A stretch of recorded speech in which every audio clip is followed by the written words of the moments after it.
पिलोनिडल sinus में skin में एक छोटा सा छेद होता है जिसमें फ्लूइड भरा होता है। आमतौर पर यह कुल्ले के ऊपर या पीठ के निचले हिस्से में देखने को मिलता है। पिलोनिडल साइनस सिस्ट का एक रूप होता है जो मवाद, खून और गंदगी से भरा होता है, जिसके कारण गंभीर दर्द और सूजन का सामना करना पड़ता है। कभी कभी इससे बदबू भी आ सकती है। आमतौर पर यह समस्या उन लोगों में अधिक देखने को मिलती है जो लंबे समय तक एक ही जगह पर बैठकर काम करते हैं, जैसे कि कारपोरेट में काम करने वाले या दुकान चलाने वाले या फिर गाड़ी चलाने वाले महिलाओं की तुलना में पिलोनिडल साइनस की समस्या पुरुषों में अधिक पाई जाती है। इसका इलाज कई तरह से किया जाता है, लेकिन आज हम आपको उन घरेलू नुस्खों के बारे में विस्तार से बताएंगे जिनकी मदद से आप अपनी समस्या को आसानी से खत्म कर सकते हैं। पिलोनिडल साइनस का कारण क्या है? जैसे हर बीमारी के कुछ ना कुछ कारण होते हैं, वैसे ही पिलोनिडल के भी कुछ विशेष कारण हैं। अगर आप इन कारणों पर ध्यान देते हुए कुछ सावधानियां बरतें तो खुद को इस परेशानी से बचा सकते हैं। नीचे हम उन्हें कारणों के बारे में बता रहे हैं। जहां पर फोड़ा आता है उनको पिलोनिडल साइनस होने के चांसेस ज़्यादा रहते हैं, या जख्म होता है तो उनको भी पिलोनिडल साइनस होने का जो जोखिम है वो बना रहता है। कभी कभार बाल तोड़ की वजह से या आनुवंशिकी या कभी कभार हार्मोनल परिवर्तन की वजह से भी पिलोनिडल साइनस का होने का खतरा बना रहता है। या जो लोग टाइट कपड़े पहनने लगते हैं या लंबे समय तक बैठे रहना, या कभी कभार बाल टूटना और टूटे हुए बाल का अंदर चले जाना। बाद में हम देखेंगे कि पिलोनिडल साइनस के लक्षण क्या है। पिलोनिडल साइनस से पीड़ित होने की स्थिति में आप खुद में इस कुछ खास लक्षणों को महसूस कर सकते हैं। अगर आप इसके लक्षणों को अनुभव करते हैं तो फिर आपको तुरंत इसके इलाज के बारे में सोचना चाहिए। पिलोनिडल साइनस की शुरुआत में इसके लक्षणों को समझ लेना जाए तो यह समस्या कम समय बहुत ही आसानी से खत्म हो सकती है। डॉक्टर भी सबसे पहले इसके लक्षणों को ही समझते हैं और फिर जांच करने के बाद इसकी पुष्टि करते हैं। हालांकि पिलोनिडल साइनस बाहर से एक साफ दिखाई देता है, इसलिए कई बार इसकी जांच की जरूरत भी नहीं पड़ती, लेकिन डॉक्टर इसकी गंभीरता को जानने के लिए इसकी जांच अवश्य करते हैं। इसके जो लक्षण हैं उनमें पहला लक्षण है बुखार आना यानी फीवर। बाद में दूसरा ऑप्शन है फोड़े में से दुर्गंधयुक्त मवाद आना यानी पस आना। कभी कभार स्किन में लालिमा आना, स्किन की ओपनिंग से खून आना यानी ब्लीडिंग होना, साइनस से मवाद या खून निकलना, कुल्ले की दरार से ठीक ऊपर निशान आना, कपड़े के कारण बैठने या थोड़ा धक्का देने पर दर्द होना यानी पेनफुल रहता है। बाद में हम देखेंगे कि पिलोनिडल साइनस का घरेलू उपचार। हमारे देश में घरेलू इलाज या घरेलू नुस्खे का एक अपना अलग इतिहास है। हर तरह की बीमारी के लिए कुछ ना कुछ घरेलू नुस्खे उपलब्ध होते हैं। कुछ मामले में यह काफ़ी हद तक फायदेमंद होते हैं और उसके इस्तेमाल से बीमारी भी खत्म हो जाती है, लेकिन कुछ मामलों में यह इतनी प्रभावशाली नहीं है। पिलोनिडल साइनस को ठीक करने के लिए भी कुछ घरेलू उपाय मौजूद है जिनकी मदद से आप ही अपनी समस्या को दूर कर सकते हैं। पहला है हल्दी, जो निडल साइनस की समस्या दूर करती है, जो से हम हल्दी या टर्मरिक कहते हैं। हल्दी एक आयुर्वेदिक औषधि है जिसका इस्तेमाल कई तरह की बीमारियां और परेशानियों को दूर करने के लिए किया जाता है। इसे बीमारियों को दूर करने का एक बेहतरीन प्राकृतिक इलाज के रूप में देखा जाता है। पिलोनिडल साइनस की समस्या को दूर करने के लिए सभी घरेलू उपाय व में एक से खास एक उपाय यह भी है, इसके अंदर एंटी इन्फ्लेमेटरी गुण पाए जाते हैं। जो टर्मरिक रहती है, जो हल्दी रहते हैं, जो दर्द और सूजन को बहुत कम समय में दूर करती है।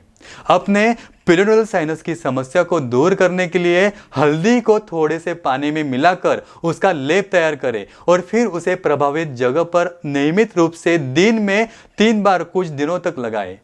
आप चाहे तो आधा चम्मच हल्दी को 1 गिलास हल्का गर्म दूध में मिलाकर भी पी सकते हैं।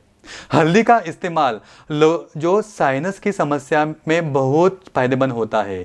मवाद के साथ साथ यह दूसरे भी कई समस्या को आपके शरीर से बाहर निकलने का काम करता है। बाद में दूसरा है लहसुन का उपयोग।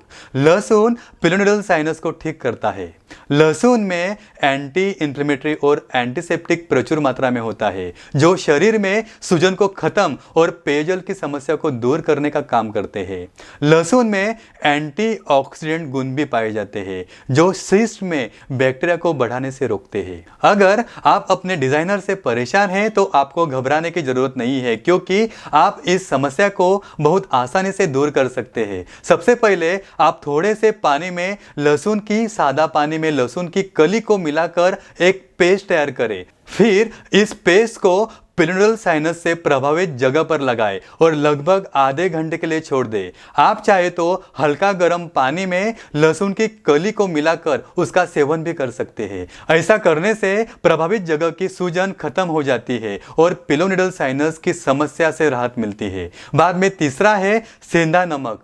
सेंधा नमक पिलोनिडल साइनस का बढ़िया इलाज है।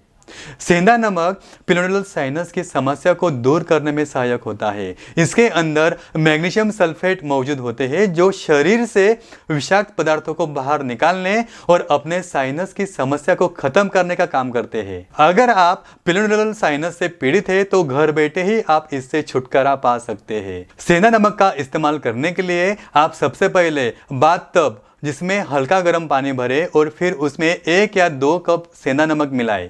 सेंधा नमक मिलाने के बाद उस पानी में लगभग आधे घंटे तक बैठना है। ऐसा करने से जो सूजन है वो सूजन कम हो जाती है और आपको काफ़ी हद तक राहत मिलती है। कुछ दिनों तक ऐसा करने से आपकी पिलोनिडल साइनस की समस्या खत्म हो जाती है। बाद में चौथा है टी ट्री ऑयल की मदद से भी पूरा डिटेल साइनस खत्म हो सकता है, यानी पिलोनिडल साइनस पर टी टी ऑयल का प्रयोग। ये जो टी ऑयल रहता है, जिसे टी ट्री ऑयल कहते हैं, उसमें एंटी बैक्टीरियल, एंटी फंगल और एंटी इंफ्लेमेटरी गुण भरपूर मात्रा में पाए जाते हैं। यही कारण है कि इसे प्रिज्मोइडल साइनस के उपचार का सबसे सफल, सुरक्षित और प्रभावशाली माध्यम माना जाता है। पिलोनिडल साइनस की समस्या को हमेशा के लिए नष्ट करने के लिए आपको टी ट्री ऑयल का इस्तेमाल अवश्य करना चाहिए। इसमें वह सभी गुण और तत्व मौजूद है जो इन बीमारी को खत्म करने में शायद साबित हो सकते हैं। टी ट्री ऑयल से बवासीर का इलाज भी किया जा सकता है। पिलोनिडल प्रभावित स्किन पर कुछ दिनों तक रोजाना इस तेल से 1 या 2 बूंद लगाएं। आपको इस समस्या से राहत मिलेगी। यह टी ट्री ऑयल जो तेल है बहुत ही प्रभावशाली है, जो पेयजल की समस्या में काफ़ी जल्द रिजल्ट देता है।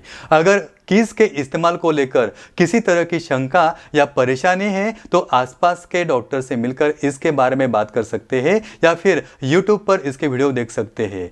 कैस्टर ऑयल से पिलोनिडल साइनस ठीक होता है, जिसे हम कैस्टर ऑयल बोलते हैं, एरंडी का तेल।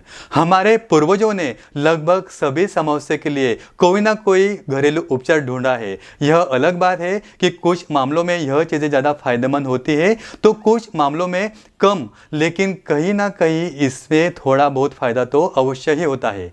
हमारे पास काफ़ी समस्या के लिए घरेलू इलाज मौजूद है और इन्हें में एक है एरंडी का तेल, जो कैस्टर ऑयल के नाम से पूरी दुनिया में मशहूर है। कैस्टर ऑयल बहुत ही फायदेमंद होता है। ये जो एरंडी का तेल है, इसका इस्तेमाल एक जड़ी बूटी के रूप में किया जाता है। साइनस की समस्या को दूर करने के लिए कैस्टर ऑयल एक बहुत ही प्रभावशाली तरीका है। एरंडी का तेल को हल्का गर्म करने के बाद उसे प्रभावित जगह पर लगाएं और फिर उसे बैंड से कवर कर दें। इस तेल का इस्तेमाल नियमित रूप से दिन में 2 से 3 बार करने से पहले साइनस की समस्या खत्म हो जाती है। अगर आप भी अपनी समस्या से हमेशा के लिए छुटकारा पाना चाहते हैं तो आपको इस तेल का इस्तेमाल करना चाहिए। अभी देखेंगे कि जोखिम और ध्यान देने वाली बातें। पहला, कॉटन अंडरगारमेंट पहने। दूसरा, हल्का फुल्का व्यायाम करें। पुराना 2 चम्मच एप्पल साइडर विनेगर ले। प्रभावित जगह को सूखा, स्वास्थ्य और साफ रखें। दौड़ने और भारी व्यायाम करने से बचना चाहिए। ज़्यादा व्यायाम नहीं करना है, ज़्यादा एक्सरसाइज नहीं करना है। लंबे समय तक सख्त स्थान पर नहीं बैठना चाहिए, यानी कठिन आसन पर नहीं बैठना है। गुनगुने पानी में 1 चम्मच शहद मिलाकर रोज पिए। और सबसे इंपॉर्टेंट, प्रभावित क्षेत्र के बाल को काट कर साफ कर लेना चाहिए। वर्षा, मसालेदार और शक्कर वाली चीज़ों का सेवन करने से बचें। अपने एंटीबायोटिक और एंटीफंगल गुणों के कारण लहसुन को आहार में शामिल करें। शरीर में सूजन को नियंत्रित करने के लिए मेथी की जड़ी बूटियां को भी आप आहार में शामिल करें।